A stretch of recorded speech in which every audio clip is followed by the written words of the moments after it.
စီးပွားတက်စေခြင်းလို့ကျမ်းမာရေးတွေကောင်းစေခြင်းလို့အညံ့အခိုက်တွေမကောင်းတဲ့အတိုက်ခိုက်တွေဘေးဘီယောကအနှောက်အယှက်တွေကင်းဝေးစေခြင်းလို့ပေါ့နော်ဆမကအပိုင်း3ကိုလည်းပဲဆက်လက်ပြီးတော့ပြောပြသွားမှာဖြစ်ပါတယ်အဲ့အတွက်ကြောင့်မို့ follow link မနှိပ်ရသေးဘူးဆိုရင် follow link နှိပ်ပါအများအားကံကောင်းနေစေဖို့အတွက်ကံကောင်းပြီးချမ်းသာပြီးလို့ comment လေးရေးပြီးအပေါင်းလေးနှိပ်ပြီးတော့မှဒီရဲ့အရာလေးကိုပြုလုပ်ပေးပါနော်ကျွေးပကံများတစ်ချက်ပေါ်မှာစစ်တော်အနီး6လုံးတန်မြာသည်အနာမပါ6လုံးလေးကိုပေါ့နော်ခုံမြင့်လေးမှာပဲတင်ထားလို့ရတယ်အပေါက်ဝနားလေးအဝင်ဝနားလေးမှာခုံအမြင့်လေးတစ်လုံးထားပြီးတော့လေတင်ထားလို့ရတယ်လို့မျိုးပေါ့နော်ကောင်းတာစပွဲကုမ္ပဏီရုံးခန်းစပွဲတွေမှာလည်းပဲတင်ထားလိုက်ရပါတယ်ရှင်အဲ့ဒီလိုမျိုးတင်ထားတဲ့အခါမှာပေါ့နော်တပတ်အတွင်းမှာ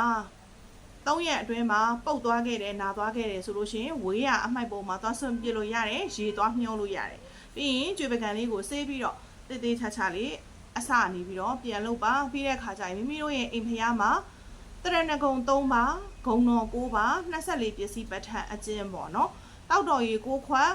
မှုေးတဲ့ပန်း9ပွင့်နန်းတာတိုင်း9တိုင်းလှူဒန်းပြီးတော့ပေါ့နော်တရဏဂုံ3ပါဂုံတော်9ပါ24ပစ္စည်းပဋ္ဌာန်းအကျဉ်း45ခေါက်ရွတ်ဖတ်ပူဇော်ပြီးတော့ပေါ့နော်ပူနေတဲ့အိမ်အေးပါစေမိသားစုတွေချစ်ချစ်ခင်ခင်တိုက်ဝုန်းဝုန်းနဲ့အဆက်ဆက်ရအဆင်ပြေပါစေမကောင်းသောဘေးမကောင်းသောအနေမကောင်းသောနှောက်ယှက်မကောင်းသောတိုက်ခိုက်တွေကင်းဝေးပါစေအင်းင်းမဆ၍လက်လာပါတွေပွန်လန်းပါစေဈေးရောက်ဈေးဝယ်ကောင်းပါစေအဖက်ဖက်ကငွေပိုက်ဆံတွေဝင်ပါစေပြောသမျှဆိုသမျှအောင်မြင်ပြီးအញ្ញခိုက်တွေကင်းပါစေမိမိအလိုရှိရာကိုဆုတောင်းပေးရမှာဖြစ်ပါတယ်ရှင်ဒီအရာလေးကိုပြုလုပ်နေတဲ့အချိန်မှာပေါ့နော်အမဲသားစားခြင်းအိမ်မောအမဲသားတင်ခြင်းတွေလုံးဝ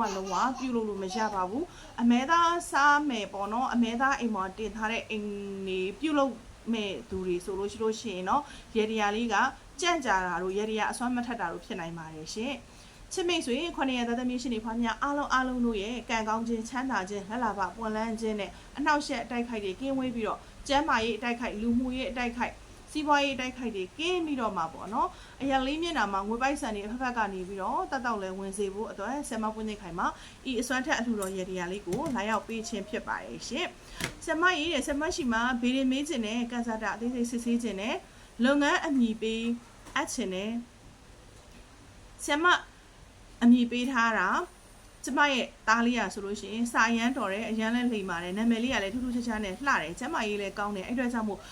ရင်သွေးရတနာအတွက်အမည်ပေးကမွန်းတက်လေးအပ်ချင်တယ်ဆိုလို့ရှိရင်ဆမ်မရဲ့ဖုန်းနံပါတ်3996933928ကိုဆက်သွယ်စုံစမ်းမေးမြန်းလို့ရပါတယ်ရှင်ဘယ်သူပဲဖြစ်ပေါ့နော်ဆမ်မရှိမှလူများတဲ့အတွက်ကြောင့်မို့ဘိုကင်လေးတော့ကြိုတင်ပေးရပါတယ်ဖုန်းဆက်ပြီးတော့စုံစမ်းမေးမြန်းနိုင်ပါတယ်ကျေးဇူးတင်ပါတယ်ရှင်ကံကောင်းချမ်းသာပါစေ